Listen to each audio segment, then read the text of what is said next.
Então hoje a gente vai falar sobre a lei de Faraday. Essas duas aulas que a gente vai ter, lei de Faraday e equações de Maxwell, é, é interessante que são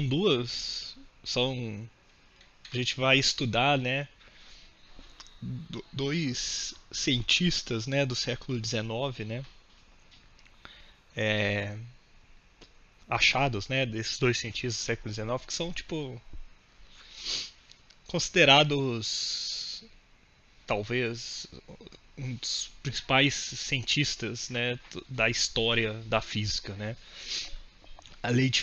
O Faraday, né, pelos seus experimentos e o Maxwell pelas suas contas, né? E assim, Faraday ele não era formado, não tinha nada, uma formação acadêmica é, formal, mas é, é aquele. Ele é impressionante a forma detalhada e efetiva que ele fazia os experimentos, né? E aí ele fez várias coisas. Então, assim, vários é, experimentos, né, foram feitos por ele. E um dos experimentos mais famosos dele, né, que até dá nome à lei, né, que é a lei da indução de Faraday ou só a lei de Faraday, tá? Que é o que a gente vai nos concentrarmos hoje, tá? E talvez essa pequena lei seja um dos marcos mais importantes do século XIX para a evolução tecnológica que a gente viu no final do século XIX e ao longo de todo o século XX, que é a capacidade da gente gerar energia elétrica de maneira muito em larga escala, né? Então, a lei de Faraday, né? Ela está relacionada à conversão de energias, né? Principalmente energias de movimento para energia elétrica. E todas as nossas energias, todas as usinas, né? Hidrelétrica, termoelétrica, termonuclear, eólica, todas funcionam a partir, né, da lei de Faraday. Então eu gosto de contextualizar isso para entender a importância, né, tecnológica disso. Então a gente vai ver que o que a gente vai ver hoje é exatamente a física que está por trás desse gigante, né, e importante passo da nossa tecnologia, que é a geração de energia. Né? Então, o que o Faraday, né, nos seus experimentos viu? Viu que se você movimentar um ímã próximo de um sistema elétrico, ele gera uma corrente. Ele gera uma diferença de potencial não nula, tá? Então você pode deixa eu pôr aqui. Se você movimenta, né, ou aproximando ou afastando o ímã, você gera, né? Se você tiver uma bobina que é um ímã, vamos dizer, não artificial, né, um ímã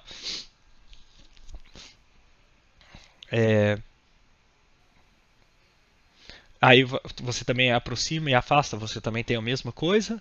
E se você tiver, por exemplo, um circuito fechado, um circuito, né, desligado e você liga ele, o outro circuito que ele está próximo também a gente vê uma diferença de potencial. Então a gente tem algo que depende, né, da variação do campo magnético, tá?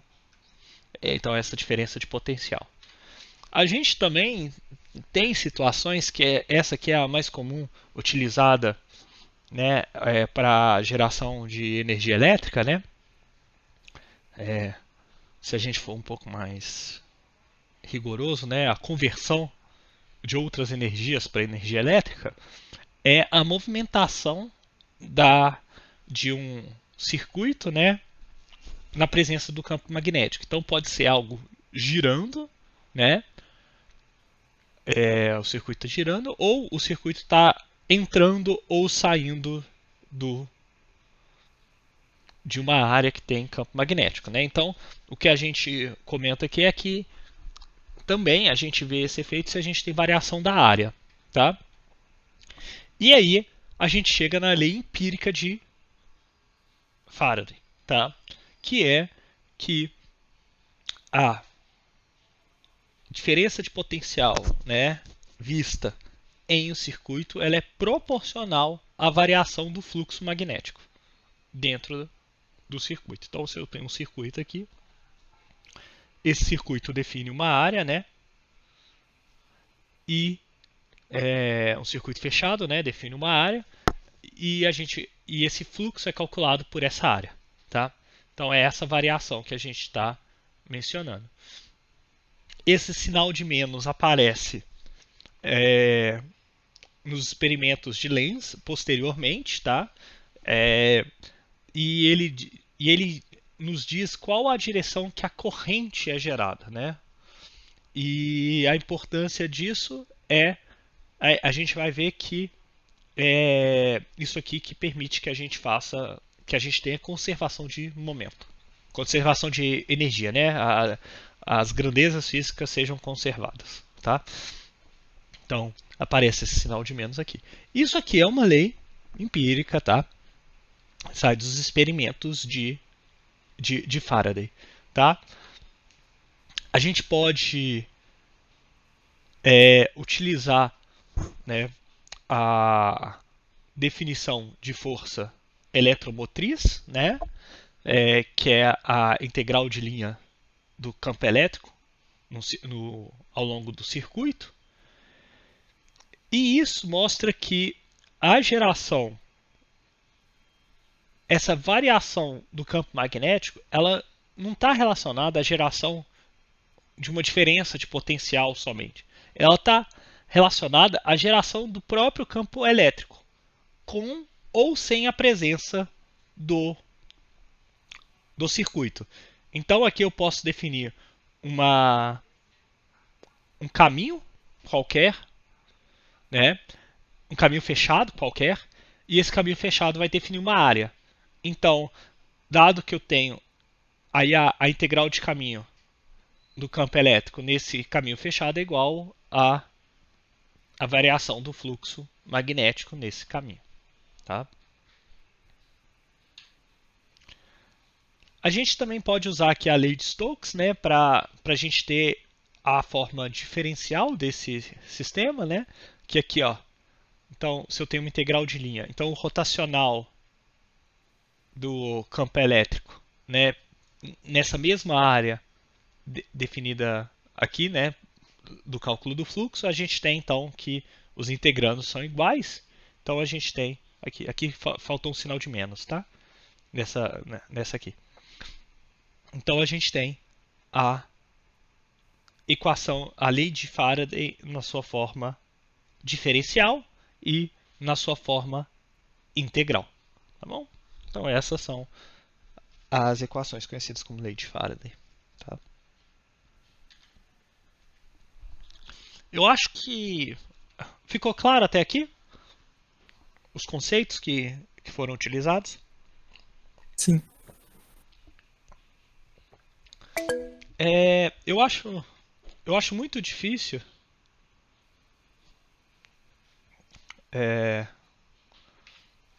bom que gostou, Lucas.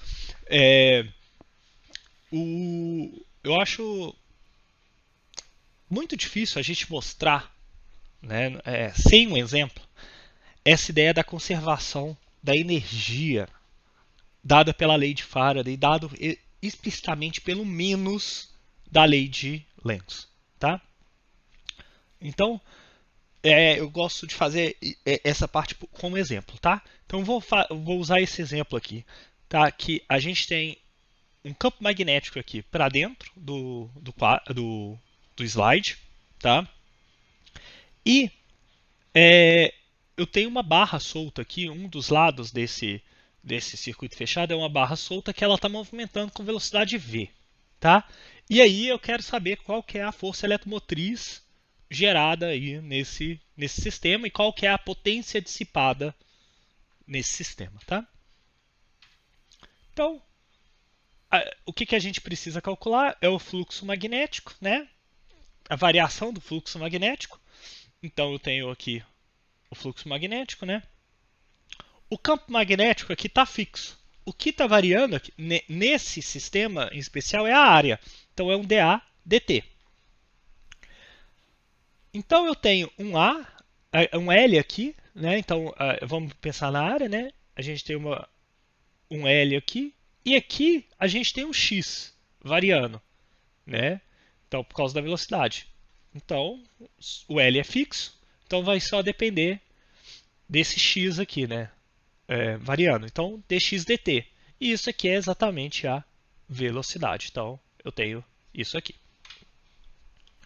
Então, já jogando isso na lei de Faraday, a gente tem a força eletromotriz, né? A diferença de potencial gerada no circuito, que é dado por isso aqui.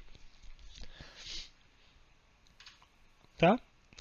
E se a gente quer saber a energia dissipada nesse circuito, né? Vamos considerar que esse circuito tem uma resistência R. Então eu posso usar, né, a lei de Joule, P igual a VI. Então o I aqui eu substituo por V sobre R, né, dada a lei de Ohm. Estou considerando aqui que o sistema é ôhmico. E a gente tem essa potência dissipada aqui. Tá? Continhas extremamente simples, sem problema nenhum. Agora a gente vai ver de outra maneira o problema. Tá? Ó, se eu tenho... Aí, agora, ó, eu estou fazendo esse movimento. Aí agora a gente gerou uma diferença de potencial. Então, necessariamente gerou uma corrente. Como que é essa corrente? Tá? Então, essa corrente, pela lei de Lens, que a gente mencionou anteriormente, ela é algo que vai tentar frear a variação do campo magnético. Então, se eu estou movimentando essa barra para fora, quer dizer que o fluxo magnético está aumentando. Então, a corrente que será gerada é tal que vai tentar diminuir o fluxo. Então, a corrente aparece, né, se a gente usar a regra da mão direita, né, a corrente aparece de tal forma que o campo magnético gerado pela corrente é para fora, né, se opondo ao campo já existente. Então, nessa situação é no sentido horário aqui. E aí, se tem uma corrente dentro de um campo magnético, necessariamente a gente vai ter uma força, né? E como tudo está parado, exceto a barra, então o que a gente vai ter é que essa força aqui, ó, aparece uma força aqui, né? Se a gente usar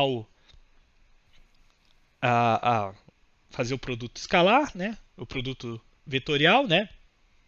Direção da corrente, a direção do campo, a gente tem que a força é na direção aqui oposta à velocidade, tá? Então a gente pode calcular a força aqui, ó, tá? Então I dl vec b, o I, isso aqui é tudo fixo, né? Então isso é fácil a gente calcular, é ILB. O I a gente calculou pela lei de Ohm, a gente consegue achar, né, que é V sobre R, e o V, e aqui, né, a diferença de potencial é exatamente a que a gente calculou pela lei de Faraday. Então, só substituir aqui. Tá bom? E agora a gente vai calcular o trabalho realizado, tá? Por essa força, tá? Que a gente vai tentar comparar a potência dissipada no circuito pela lei de Joule. Tá? Então a gente tem isso aqui, né? Que é um f de x, que vai dar isso aqui, né? Aqui, ó. Então, aqui é um igual, tá? Desculpa, aqui é um igual, tá? Então, se eu quiser calcular a potência, é a variação do trabalho, né, pelo tempo, né? Então a gente tem isso aqui. Então a única coisa aqui que está variando, eu estou considerando que a velocidade é constante. Então eu estou tentando manter a velocidade constante, né? Então eu tenho que realizar trabalho, né, para compensar essa força. E a gente tem esse dx dt, então a gente tem isso aqui. Se a gente for olhar, é igual à potência dissipada no resistor. Tá? O que isso quer dizer? Isso quer dizer que a força eletromotriz, a diferença de potencial aparece, né? E aí a gente tem uma potência dissipada no circuito, mas de onde que está vindo essa energia? Da energia cinética da barra. Então o que a gente está fazendo é a gente está convertendo a energia cinética da barra em energia elétrica.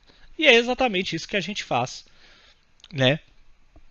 De outras maneiras, mas em hidrelétricas, termoelétricas, termonucleares, eólica, etc. Né? Qualquer fonte de energia aí que a gente usa, né, para produzir energia elétrica. Tá? Então, isso aqui mostra para vocês exatamente o que está acontecendo, né? Essa conversão. Tá? E aí a importância da lei de Lenz, porque a lei de Lenz vai nos dizer qual é a direção da corrente. E aí ela mostra que isso vai definir a direção da força, se vai na mesma direção da velocidade aqui nessa situação ou se vai frear o sistema. Então veja que a lei de Lenz, ela sempre vai tentar frear o movimento. Tá? Alguma dúvida? Então, se a gente invertesse a velocidade aí, tipo, a gente invertesse a direção da velocidade e inverter a direção da corrente. Né? Sim, sim. Pensa pela lei de Lenz. Né? Se eu tenho a velocidade agora para cá, o fluxo magnético está diminuindo. Então a corrente vai aparecer para tentar manter o fluxo magnético. Então ela tem que aumentar o campo. Então ela tem que estar na direção do campo. Então ela tem que estar no sentido horário. Então veja, quando você inverte a velocidade, você também inverte a direção da corrente gerada no circuito, tá bom? Beleza. E aí a força também vai dar na outra direção, que no mesmo jeito vai ser freando o movimento, tá bom? Então, a lei de Lenz, ela está diretamente relacionada à conservação da energia. Tá? Então, essa é a importância dela.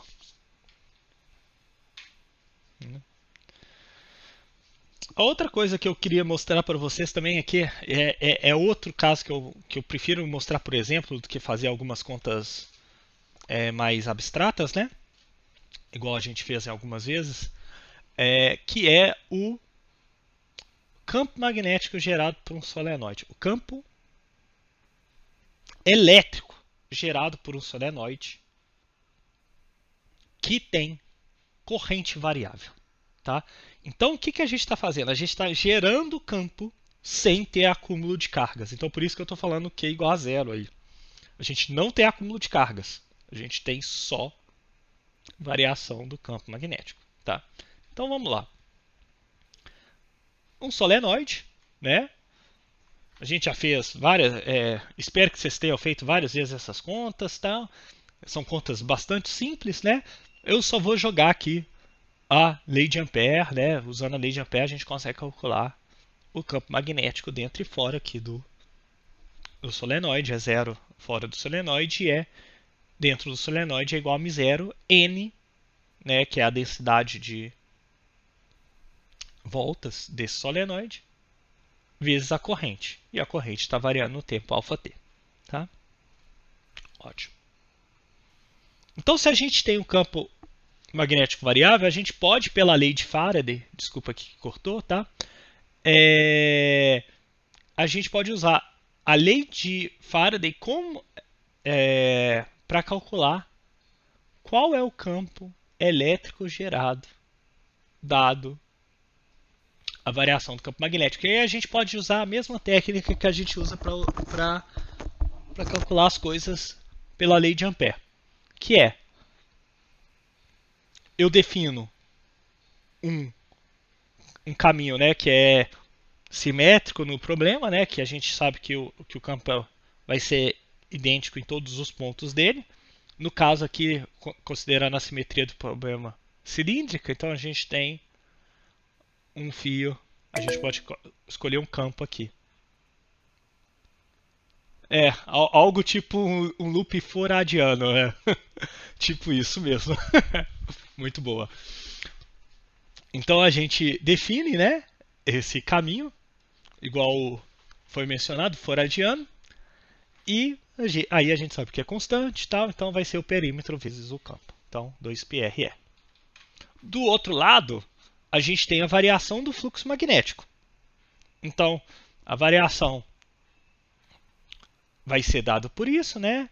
A área se mantém fixa, então a gente só tem a variação do campo, dB/dt. Aqui a gente tem explicitado já o tempo, então é só dB/dt. Então, é uma variação linear que a gente considera aqui, é só tirar o t, a gente tem aqui. Então, a variação do campo magnético, μ0n alfa, e a área π ao quadrado, eu estou considerando que é um raio A, tá? Beleza. Então, igualando os dois, né, e só cortando aí o π e isolando o campo elétrico, a gente tem esse campo aqui, tá? Então a gente tem um campo circular fechado, tá? Então é um campo elétrico fechado. Lembre-se que a carga é onde aparece e desaparece o campo elétrico, né? Então, se não tem carga, né, no meu problema, então eu tenho que ter que o campo elétrico tem linhas de campo fechadas, tá? É a mesma ideia do campo magnético. O campo magnético tem linhas fechadas, por quê? Porque não existe monopolo magnético. Se a gente está num problema que não existe monopolo elétrico, as cargas, então a gente tem que ter que o campo elétrico tem linhas fechadas. E aqui esse problema exatamente mostra, né, que a linha é fechada, tá? Então aqui, ó, falando linhas fechadas. E se a gente olhar o trabalho realizado por uma carga, então a gente pega esse campo elétrico agora gerado, coloca uma carga, né? Então a gente vai ter a lei de Coulomb, né, aqui, né, vai integrar no caminho fechado, então, e a gente vai ver que vai dar diferente de zero, né? A gente faz a conta aí, né, do trabalho realizado por esse campo elétrico circular em uma carga pontual dando uma volta, né? Se o campo é conservativo, daria zero, mas nessa situação não dá. Esse campo gerado dessa maneira aqui, tá? Ele é não conservativo, tá?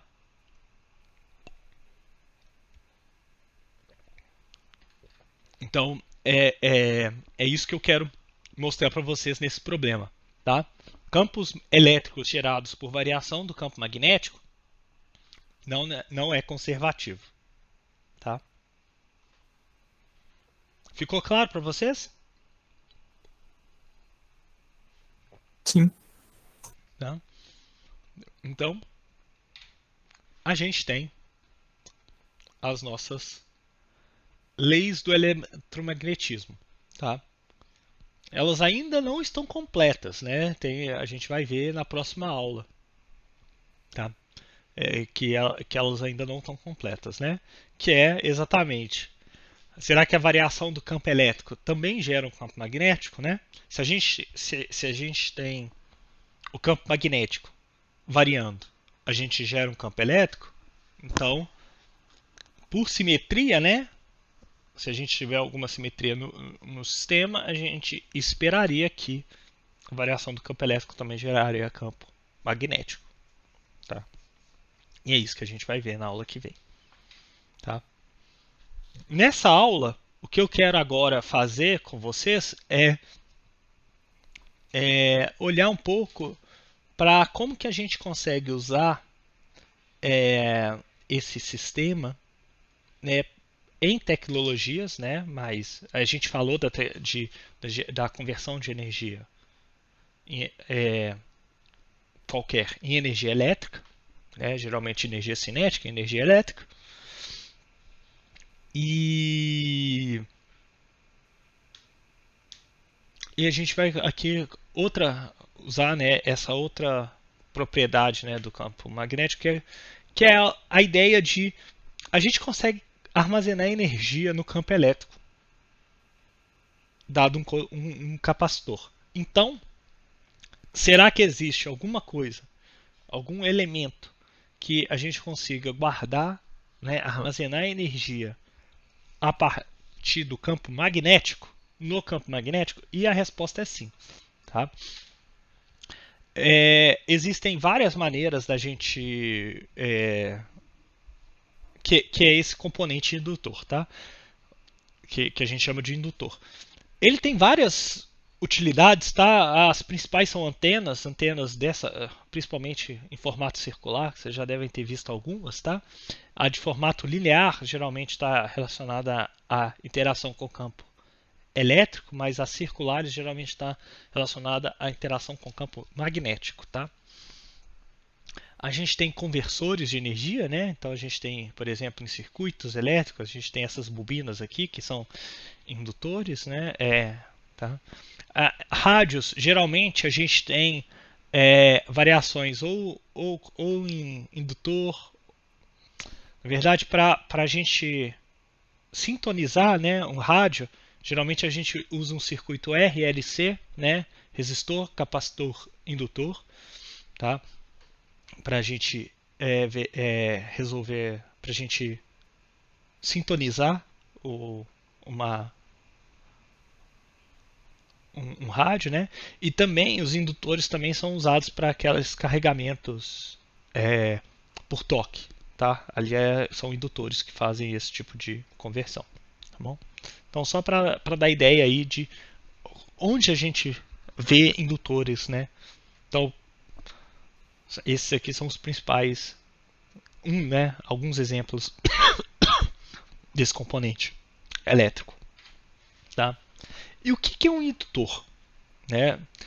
Um indutor está relacionado a um elemento de circuito que tem indutância. Tá?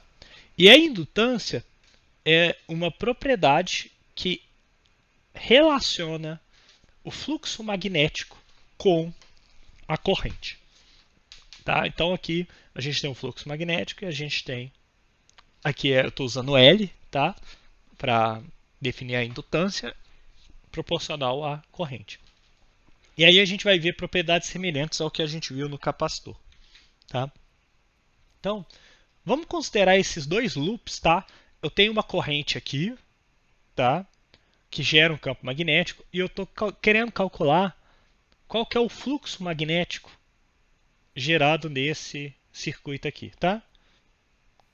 Nesse segundo circuito. Então, se eu fizer as contas, né, então eu estou calculando o fluxo em 2, então eu tenho um campo gerado pela espira 1 e a área é do sistema 2, né, da espira 2. Aqui a gente pode usar a lei de Biot-Savart, eu só joguei a lei de Biot-Savart aqui, tá vendo? Né? Aí eu só isolei aqui o I1, tá? Que é o do campo magnético aqui. Então veja, eu esqueci do dA aqui, tá? Aqui só está o campo magnético. Tem um dA, tem uma segunda integral aqui, dA. Tá? Então veja que essa componente aqui, ó, o dA2, esse conjunto aqui, vezes o dA, ele só depende da geometria do problema e do material, que depende do μ0. Tá vendo? Então, a gente tem algo que se relaciona o fluxo magnético em 2 com a corrente, que depende só da geometria e só do material. Exatamente como o capacitor relaciona o potencial elétrico e a carga, dado somente a estrutura da geometria do problema, né, e do material. Né? A outra coisa que eu queria mostrar para vocês é isso aqui. Ó. Então, a gente tem esse aqui, esse M, a gente geralmente escreve M12, é o que a gente chama de indutância mútua, que é esse cara aqui qual o fluxo que tem em 2 dado a presença de 1 como a corrente. Tá? Mas a gente consegue fazer de outra maneira aqui. Eu vou calcular de outra maneira aqui, tá? Que é o seguinte.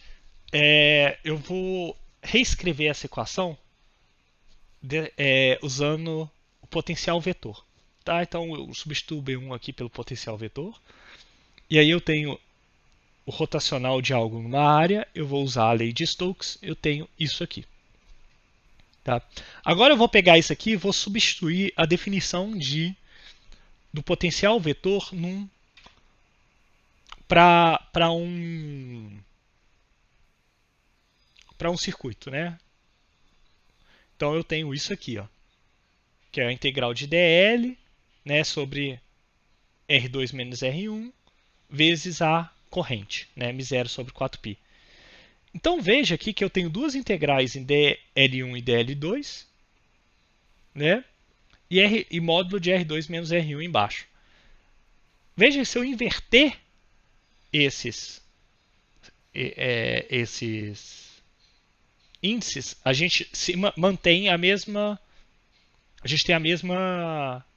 resultado, né? Então, veja que φ2 e 1 ou φ1 e 2 é igual, né? Essa constante de proporcionalidade.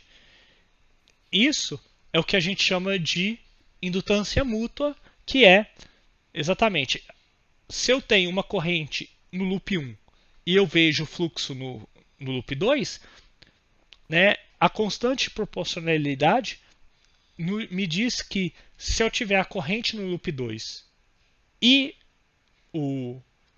eu tenho o fluxo no 1, a gente tem a mesma coisa, né? A gente tem algo análogo, né? A constante de proporcionalidade que relaciona esses dois problemas é essa indutância mútua.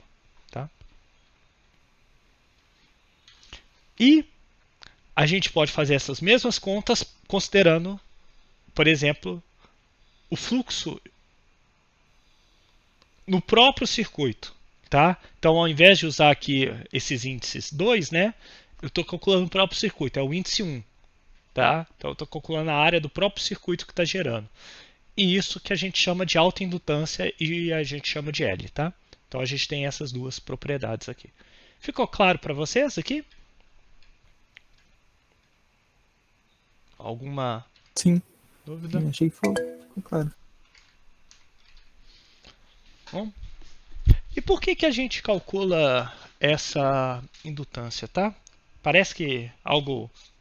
Mas fluxo não está relacionado ao campo está relacionado ao campo magnético, não está relacionado a propriedades do circuito, como diferença de potencial, né? Igual a gente vê no capacitor ou no resistor, né? Mas aqui que está o truque, né? Vem isso. A lei de Faraday.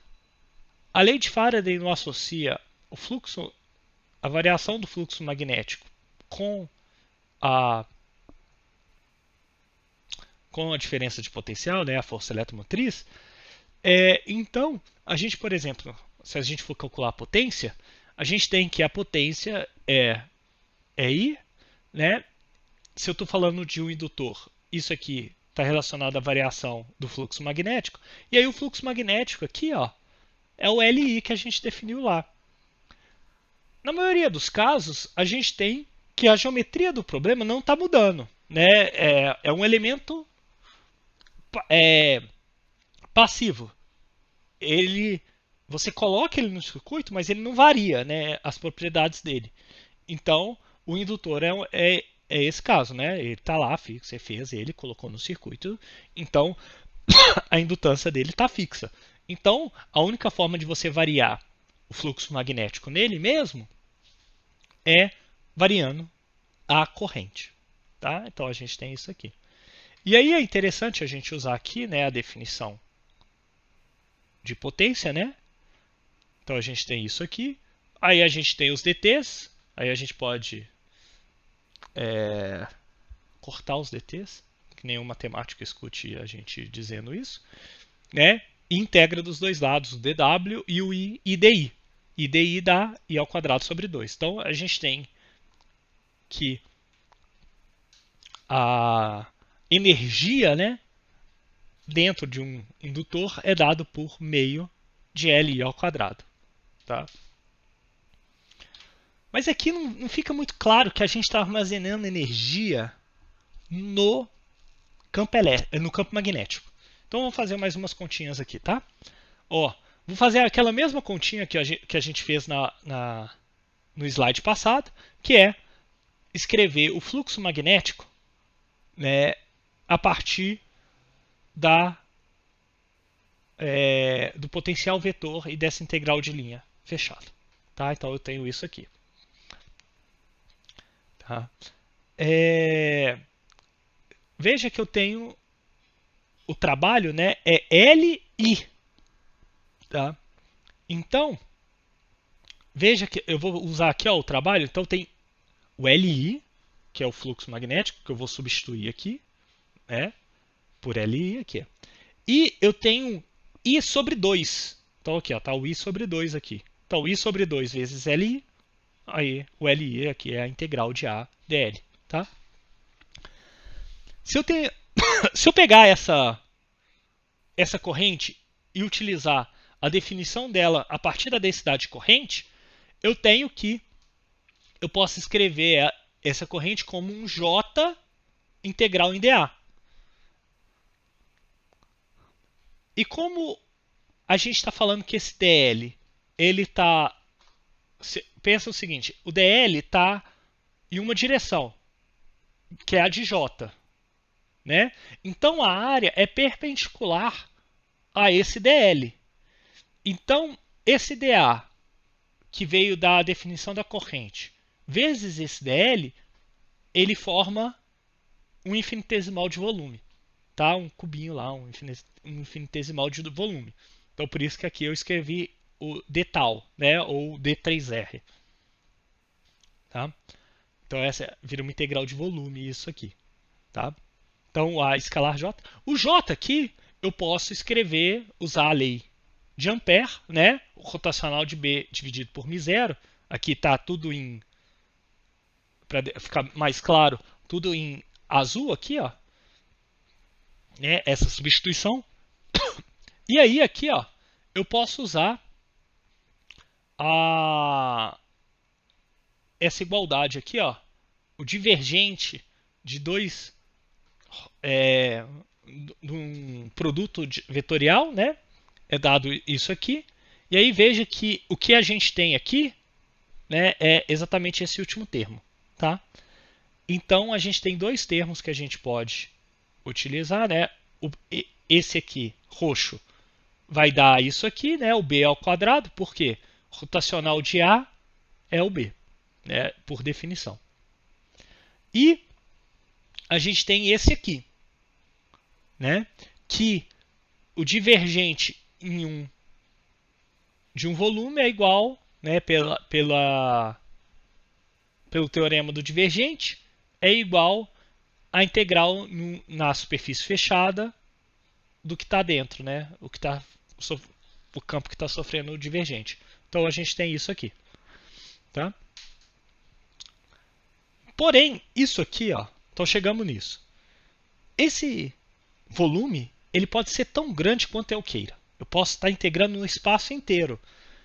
E se a gente lembrar, né, dado que a gente não pode ter campo magnético no infinito, então necessariamente essa integral aqui dá zero, porque o campo magnético tem que ser zero no infinito. Então a gente tem que a energia, né, nesse sistema é dado por isso aqui, essa integral aqui do volume. Então a gente consegue definir uma densidade de energia magnética dado por B ao quadrado sobre 2μ0. E aqui mostra a energia armazenada no campo magnético explicitamente, né? Nessa densidade de energia aí, tá? Então, a gente vê que é bem parecida até com a conta, né, da densidade de energia do campo elétrico. Tá? Alguma dúvida? Não. Não. Tá? Como a gente tem um tempinho, eu vou mostrar essa equivalência desses dois aqui, por um exemplo, tá? Eu vou falar rapidamente aqui. Vamos pegar um toroide, tá?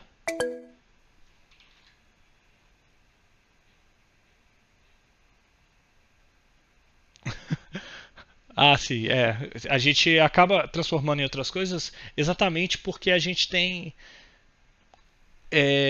Como a gente está falando de técnicas de resolução de campos vetoriais, e campos vetoriais não são algo fácil de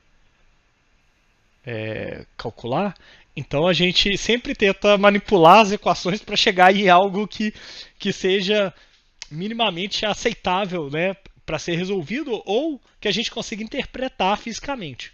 Então é isso que a gente está fazendo. Tá? O que a gente tem aqui? Tá?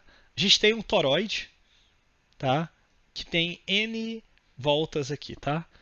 Eu não vou calcular aqui o campo magnético, né? Eu vou deixar aqui, mas é fácil a partir da lei de Ampère calcular o campo elétrico, o campo magnético dentro dele, e a gente vai ver que só tem campo magnético dentro dele. Tá? Então a gente tem isso aqui. Tá? Onde n é o número de voltas aqui nele todo. Tá? Então se a gente pode calcular o fluxo magnético, a gente quer calcular a energia, tá, armazenada nesse sistema. Então,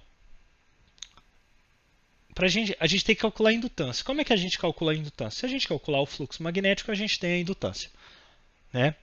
Então, calculando o fluxo magnético, isso vai ser n vezes a espira. Então, como a gente tem n voltas, né? Então o fluxo vai ser multiplicado n vezes. Então, pela área. Então aqui é uma área dA, né? Essa área dA vai ser 2πr dr, né? Então a gente tem isso aqui, tá colocado aqui, tá? É como se fosse um quadradinho, né? Então a gente tem um R em uma direção e o L aqui na outra, tá? Então, LDR. Então é um quadradinho. Então é DRL. Ah, desculpa, não é. É a transversal, não é 2πr, não. É a transversal.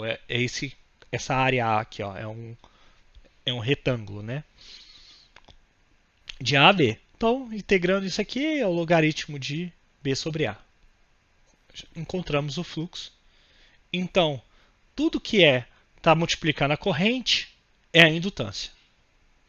Tá aqui. Aí olha que a gente tem aquela dependência só geométrica e só do material, né? A geométrica aqui está número de voltas, esse L e esse logaritmo aqui do raio interno e do raio externo. Tá? Então a gente pode calcular a energia do toroide, né? Armazenada no campo magnético, L ao quadrado sobre 2. Então a gente tem o L, o I ao quadrado está aqui, acabou. Já encontramos. Beleza. Mas a gente pode calcular a energia de outra forma, usando já o B ao quadrado diretamente, né? Então a gente tem B ao quadrado sobre 2μ0 é a densidade de energia, então, se eu calcular a integral do volume, eu vou ter a minha energia total. Qual que é esse volume? Então vai ser 2πr drl. Aí aqui que aparece 2πr, por isso que eu confundi, tá? Então eu tenho o volume do toroide, né, que é o 2πr, que é o perímetro aqui, né, a volta, e o drl é esse quadradinho aqui. Tá? Então, integrando isso, né, substituindo aqui, né, tudo, U, né, então tudo isso é constante exceto R, então vai ficar isso aqui, né, 2πl e tal, isso aqui, e essa integral dr sobre L, que é o logaritmo, e a gente chega exatamente na mesma resposta. Tá? Então veja que a equivalência dessas duas equações agora em um exemplo. Tá bom?